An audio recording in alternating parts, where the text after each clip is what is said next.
salam sejahtera.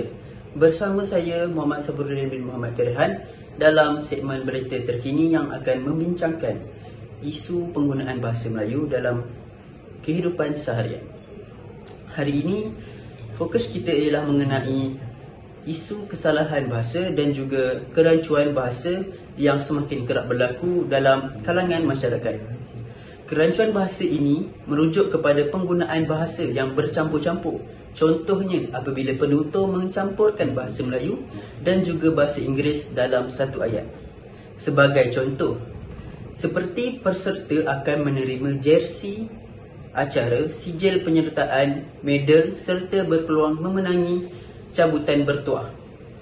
Penggunaan kata jersey adalah bahasa Inggeris yang dicampurkan dalam ayat bahasa Melayu. Perkara ini amatlah tidak boleh dilakukan dalam bahasa Melayu.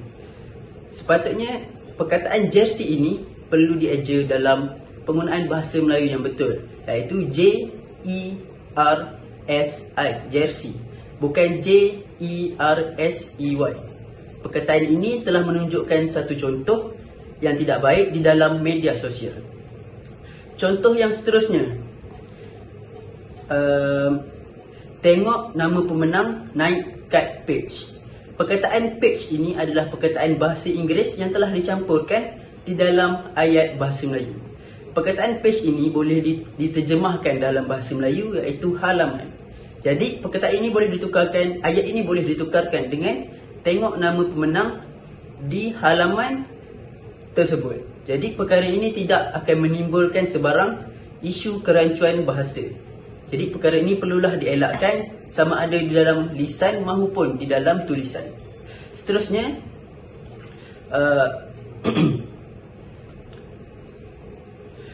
umur dah 20 belum kahwin, asyik main game. Perkataan game ini adalah satu perkataan bahasa Inggeris. Perkara ini sering berlaku dalam kalangan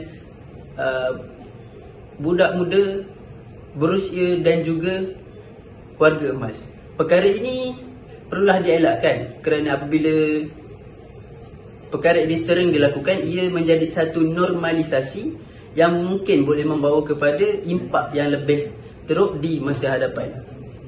Kesalahan ini mungkin nampak kecil, namun jika dibiarkan, ia boleh menjejaskan mutu dan keindahan bahasa Melayu. Sebagai rakyat Malaysia yang mencintai bahasa kebangsaan, kita haruslah menggunakan bahasa dengan betul, tepat dan sopan dalam semua urusan, tak kira secara lisan maupun tulisan. Bahasa menunjukkan bangsa, maka jagalah maruah bahasa kita, kerana disitulah terletaknya jati diri kita sebagai rakyat Malaysia.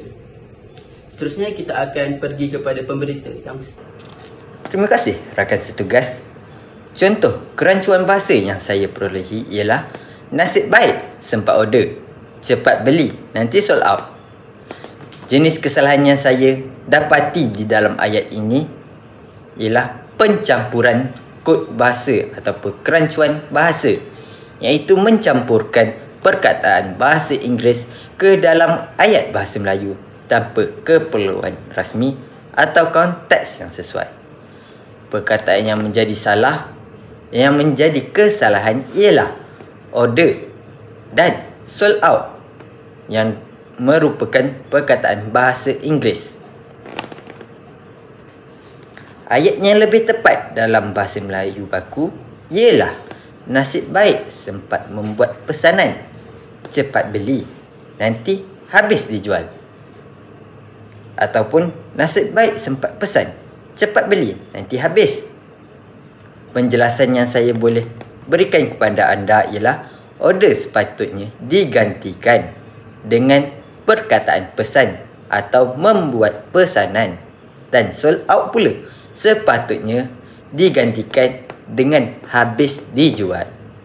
Kesimpulan saya terhadap ayat di atas, kesalahan ayat nasib baik sempat order ialah kerana mencampur adukkan bahasa Melayu dan perkataan bahasa Inggeris dalam satu ayat.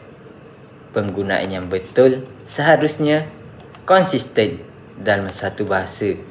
Contohnya, nasib baik sempat membuat pesanan yang menggunakan bahasa Melayu sepenuhnya. Contoh kedua pula yang saya dapat ialah ayat contohnya ialah cara menghindari mesh yang diisi oleh banyak bot.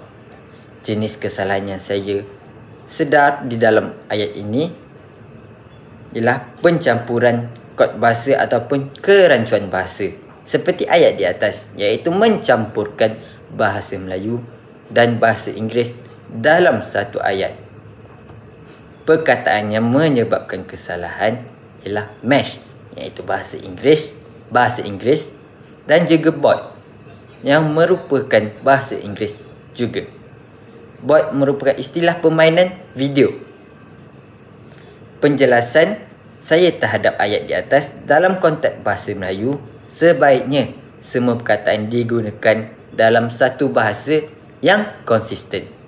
Mesh yang membawa maksud perlawanan atau pertandingan dalam bahasa Melayu, manakala bot pula merupakan singkatan daripada robot,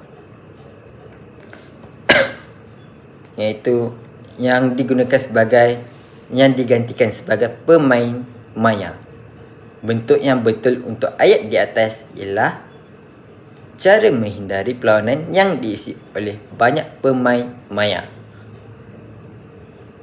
Ataupun ayat lain, cara elak perlawanan yang penuh dengan pemain maya. Kesimpulan saya terhadap ayat di atas, kesalahan ayat ini ialah penggunaan perkataan mesh yang mencampurkan bahasa Inggeris dalam ayat bahasa Melayu. Bentuk yang betul bergantung pada konteks, iaitu perlawanan dan juga pemain maya. Ayat seterusnya yang saya perolehi yang mempunyai kesalahan kerancuan bahasa ialah tips ada partner tentera, yang saya perolehi di laman media sosial TikTok. Kesalahan ayat ini ialah mencampurkan bahasa Inggeris dan bahasa Melayu di dalam satu ayat. Kesalahan yang sama seperti dua ayat di atas, dua ayat sebelum ini. Perkataan yang menjadi kesalahan ialah tips, iaitu merupakan perkataan bahasa Inggeris, dan partner yang merupakan perkataan bahasa Inggeris. Penjelasan saya terhadap ayat di atas, sepatutnya semua perkataan digunakan dalam bahasa yang sama dan konsisten. Tips boleh digantikan dengan petua atau panduan, dan partner pula boleh digantikan dengan pasangan. Selain itu, ayat tersebut juga tidak lengkap secara tata bahasa kerana ia tiada kata kerja atau penerangan yang jelas selepas frasa tersebut.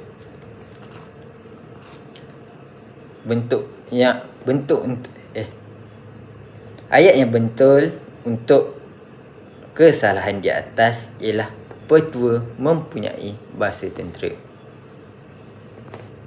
Kesimpulannya, kesalahan utama dalam ayat tips ada pasangan tentera ialah pencampuran bahasa Inggeris dan bahasa Melayu serta struktur ayat yang tidak lengkap. Bentuk yang betul ialah petua mempunyai pasangan tentera.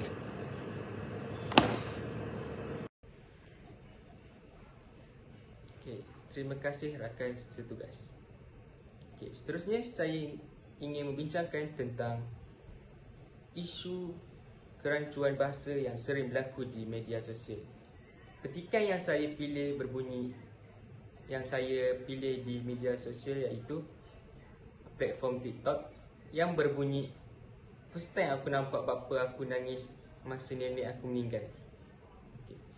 Ayat ini nampak ringkas, tetapi sebenarnya mengandungi beberapa kesalahan dari segi penggunaan bahasa baku. Pertama, kita dapat dilihat campur kod atau kod mixing antara bahasa Inggeris dan bahasa Melayu. Frasa first time sepatutnya digantikan dengan bentuk bahasa Melayu standard, iaitu pertama kali. Penggunaan campur kod seperti ini kerap berlaku dalam komunikasi. tidak formal namun tidak sesuai untuk penulisan rasmi. Kedua, terdapat penggunaan kata tidak baku iaitu bapa dan nangis.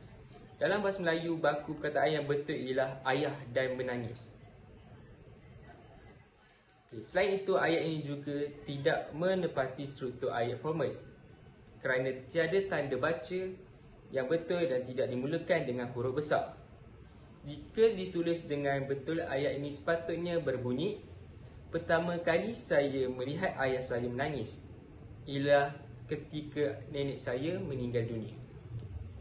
Kesimpulannya, penggunaan bahasa yang rancu seperti ini menunjukkan pengaruh bahasa tidak rasmi dalam komunikasi harian, terutamanya di media sosial.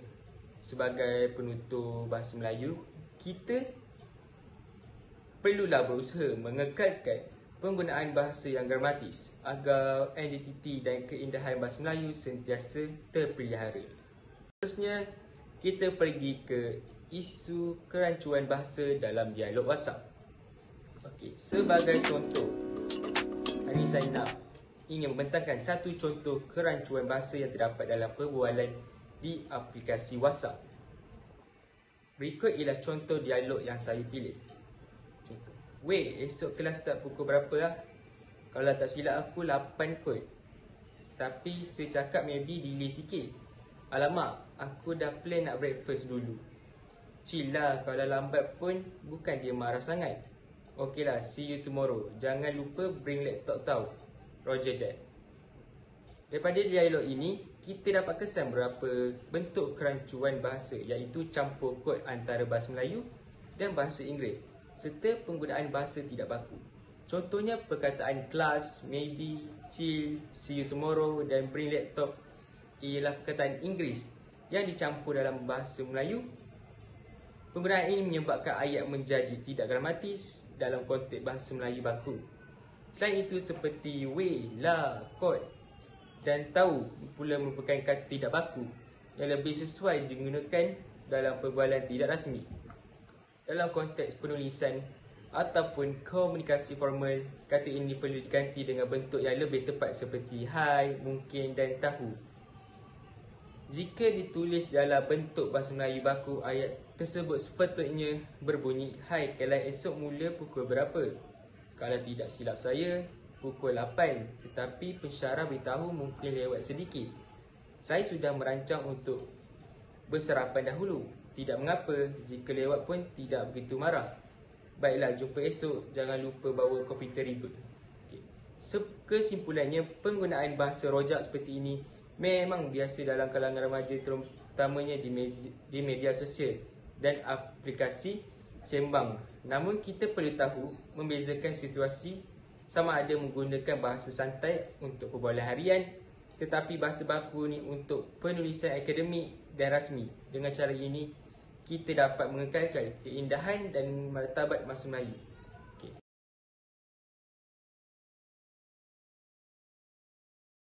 Seterusnya, kita akan pergi kepada isu kesalahan sintaksis. Contoh kesalahan yang boleh kita lihat ialah penggunaan dari dalam ayat sumbangan dari berada. Perkataan dari ini sepatutnya digunakan untuk menunjukkan asal tempat, masa atau pergerakan, bukannya untuk menunjukkan pemberi atau sumber. Perkataan daripada ini sepatutnya lebih merujuk kepada manusia mahupun organisasi. Dalam ayat itu, berada ialah nama pihak yang memberi sumbangan. Jadi bukan tempat atau masa. Maka kata sendi yang betul bukanlah dari, tetapi daripada.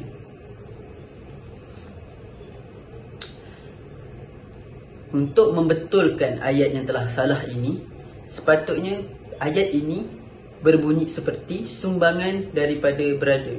Maka daripada itu telah diletakkan dalam situasi yang tepat dan tidak akan menukar sebarang maksud ayat tersebut. Kesimpulannya, dalam ayat itu penggunaan kata sendi dari secara tidak tepat. Pengkataan yang betul ialah daripada, kerana ia menunjukkan pemberi sumbangan, bukan tempat atau masa. Contoh kesalahan isu sintaksis yang seterusnya ialah sembahan mereka selain Allah. Yang paling terkenal adalah Lata, Uzza, Manat dan Hubal. Kesalahan tata bahasa yang kita boleh lihat dalam contoh ini ialah penggunaan kata pemeri adalah yang tidak tepat. Dalam tata bahasa Melayu, ada dua kata pemeri utama, iaitu ialah dan juga adalah. Ialah sering digunakan di hadapan kata nama atau frasa nama. Adalah pula digunakan di hadapan kata adjektif atau frasa adjektif. Dalam ayat tersebut, sembahan mereka selain Allah yang paling terkenal adalah Lata, Uzza, Manat dan Hubal. Maka perkataan adalah itu merujuk kepada frasa nama. Jadi kata pemeri yang betul bukanlah adalah, tetapi ialah.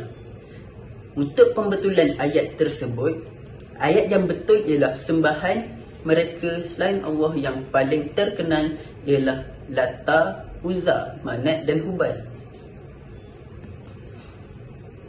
Jika kita ingin ringkaskan serba sedikit tentang isu ini, adalah hanya boleh digunakan sebelum kata adjektif, contohnya tinggi, indah, besar, suci dan sebagainya.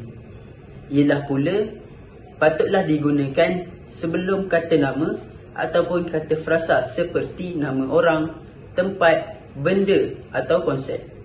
Dalam ayat itu, Lata, Uzza, Manat dan Hubal ialah nama-nama berhala. Jadi ia tergolong dalam kata nama khas. Maka ia perlu digunakan ialah. Kesimpulannya, kesalahan dalam ayat ini ialah penggunaan kata pemeri secara tidak tepat, kerana ia mendahului frasa nama kata frasa nama. Maka kata pemeri yang betul untuk digunakan adalah ialah. Terima kasih rakan setugas. Isu kesalahan sintaksis seterusnya yang saya dapat ialah resepi mudah goreng pisang rangup. Kesalahan yang terdapat di dalam ayat ini ialah frasa goreng pisang. Susunan itu tidak tepat dari segi tata bahasa kerana maksudnya telah terbalik.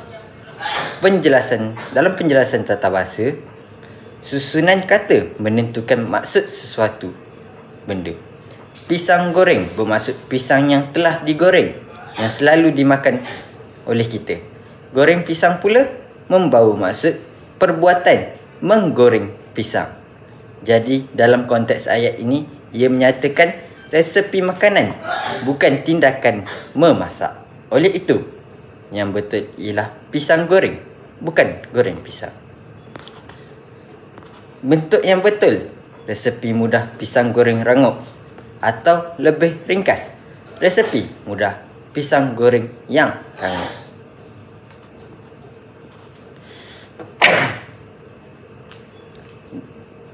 Dalam ayat ini, kesimpulannya dalam ayat ini yang betul ialah resepi mudah pisang goreng yang rangup.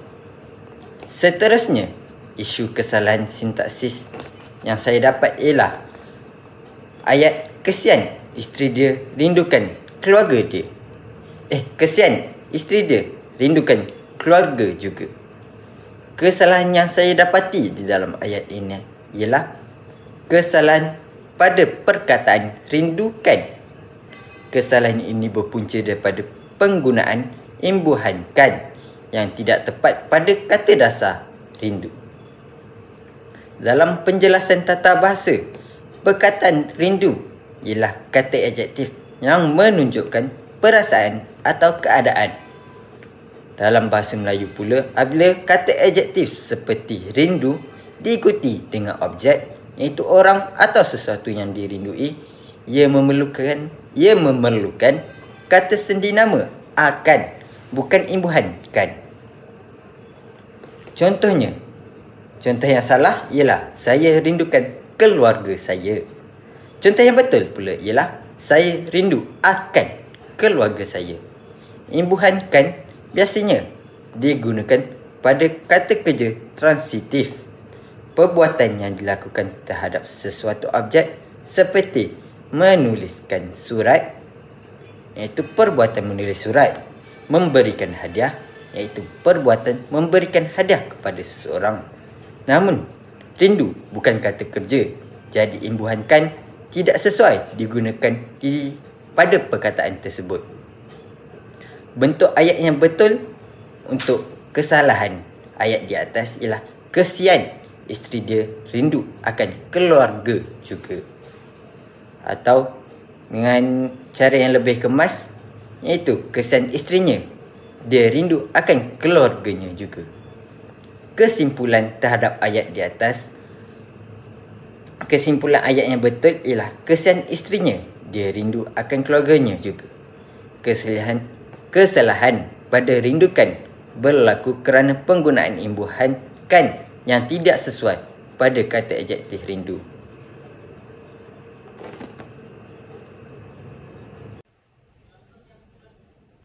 Terima kasih rakan setugas saya. Seterusnya bersama saya Muhammad Luman dalam membincangkan isu kesalah bahasa yang terdapat dalam jurnal. Jurnal pertama yang saya pilih bertajuk Warisan Malaysia Adat Perpatih Istiadat Menghantar Kepala Mayat. Istiadat Menghantar Kepala Mayat diterbitkan oleh Universiti Teknologi Mara. Dalam jurnal ini, saya menemui satu kesalahan tata bahasa pada bahagian abstrak. Petikannya berbunyi, walaupun ia telah diamalkan sejak turun-temurun. Kesalahan terdapat pada perkataan ianya. Dalam bahasa Melayu baku, bentuk yang betul ialah ia sahaja, bukan ianya. Ini kerana ianya dianggap tidak gramatis dalam penulisan rasmi, sedangkan ia sudah cukup sebagai kata ganti nama diri untuk benda ataupun haiwan. Oleh itu, ayat yang betul sepatutnya berbunyi, walaupun ia telah diamalkan sejak turun-temurun. Sebagai rumusan, penulis perlu lebih berhati-hati dalam penggunaan kata ganti nama supaya ayat selaras dengan tata bahasa baku bahasa Melayu. Seterusnya, kita pergi kepada jurnal kedua, iaitu juga dari sumber yang sama, iaitu Warisan Malaysia Adat Perpatih Istiadat Menghantar Kepala Mayat. Dalam sebahagian pendahuluan, saya menemui kesalahan ejaan dalam ayat berikut, iaitu istiadat ini adalah salah satu istiadat yang agak asing di kalangan rakyat Malaysia. Kesalahan dapat dilihat pada perkataan di kalangan, iaitu boleh tengok di sini. Iaitu dalam bahasa Melayu, kata sendi di dan kata nama kalangan tidak boleh digabungkan. Bentuk yang betul ialah di dan kalangan dieja dengan jauh, bukannya rapat. Perbezaan ini penting kerana ia menunjukkan pematuhan terhadap struktur kata sendi yang betul.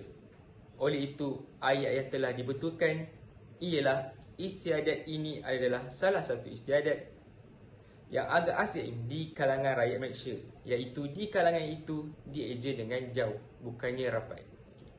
Kesimpulan, kesilapan kecil seperti ini nampak remeh, tetapi ianya penting untuk mengekalkan kejelasan dan mutu bahasa dalam penulisan akademik. Seterusnya, kita pergi untuk jurnal ketiga, iaitu saya masih merujuk pada jurnal yang sama. Kesalahan kali ini dia temui pada bahagian pendahuluan dalam ayat, iaitu pengamalan adat perpatih di Negeri Sembilan bersifat menyeluruh di dalam setiap lapisan masyarakatnya. Kesalahan berlaku pada perkataan di dalam, yang sepatutnya konteks ayat ini tidak merujuk kepada tempat fizikal tetapi kepada konsep umum. Jadi bentuk yang betul ialah pengamalan adat pepatih di Negeri Sembilan bersifat menyeluruh dalam setiap lapisan masyarakatnya. Walaupun kesilapan ini kecil, ia memberi kesan terhadap kejelasan maksud dan gaya bahasa ilmiah. Sebagai penulis, kita perlu reka terhadap fungsi kata sendi supaya struktur ayat lebih tepat dan kemas. Okey. Seterusnya kita pergi kepada jurnal keempat, iaitu saya memilih artikel daripada Malaysian Journal of Shariah and Law yang diterbitkan oleh Universiti Sains Islam Malaysia. Dalam bahagian latar kajian terdapat ayat berikut, iaitu mengamalkan sistem matrilineal yang mengambil garis keturunan dari sebelah ibu. Kesalahan ini terletak pada penggunaan kata sendi dari. Dalam bahasa Melayu, apabila merujuk kepada sumber asal atau keturunan, kata yang betul ialah daripada. Oleh itu, bentuk yang betul ialah mengamalkan sistem matrilineal yang mengambil garis keturunan dari sebelah ibu. Dari ini kebiasaannya digunakan untuk arah, tempat ataupun masa. Okey, kesimpulannya, pemilihan kata sendi yang dapat memainkan peranan penting dalam memastikan kejelasan makna dan keserasian struktur bahasa dalam penulisan ilmiah. Okay. Seterusnya, akhir sekali kita pergi ke jurnal kelima, iaitu daripada jurnal tuah terbitan Universiti Melaka yang bertajuk Kepelbagaian dan Keunikan Adat Pepatih di Negeri Sembilan. Okay. Dalam bahagian kesalahan pada ayat, saya menemui kesalahan pada ayat, iaitu tujuan kajian ini adalah untuk menjelaskan tentang jenis adat di Negeri Sembilan, mengenal pasti kepelbagaian dan keunikan adat pepatih. Okay. Boleh tengok atas ni ayat tersebut. Kesalahan terdapat pada perkataan mengenal pasti yang sepatutnya ditulis sebagai dua perkataan, kerana mengenal pasti ini mengenal ni ialah kata kerja, manakala pasti ialah kata adjektif. Oleh itu, ayat yang betul ialah tujuan kajian ini adalah untuk menjelaskan tentang jenis adat di Negeri Sembilan. Mengenal pasti itu dieja jauh kepelbagaian dan keunikan adat pepatih.